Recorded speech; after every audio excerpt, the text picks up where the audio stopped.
श्लोक 16।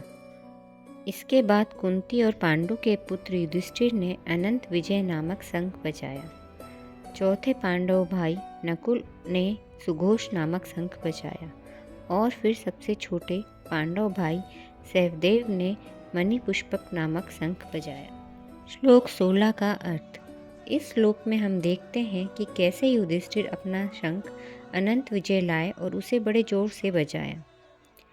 यहाँ सवाल यह हो सकता है कि युधिष्ठिर पांडवों में सबसे बड़े पुत्र हैं और फिर भी शंख बजाने वालों में वे चौथे थे।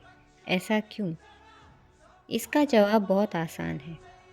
कौरवों के खिलाफ महाभारत के युद्ध में अर्जुन अग्रणी योद्धा थे और इसलिए भले ही वे अन्य भाइयों से छोटे थे, उन्होंने सबसे पहले शंख बजाया।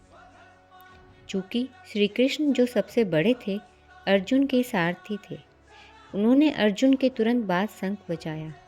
क्योंकि भले ही वे सबसे बड़े थे, लेकिन वे युद्ध में अर्जुन से एक कदम पीछे थे और अन्य पांडवों से कई कदम आगे थे, इसलिए वे शंख बजाने की कतार में दूसरे स्थान पर थे।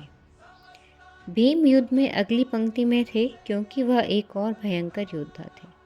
अर्जुन के बाद वे दूसरे नंबर के सेनापति थे, इसलिए वे अर्जुन और श्री कृष्ण के बाद तीसरे व्यक्ति थे जिन्होंने अपना शंख पौंड्रिक बजाकर युद्ध में अपनी उपस्थिति और स्वीकृति की घोषणा की थी।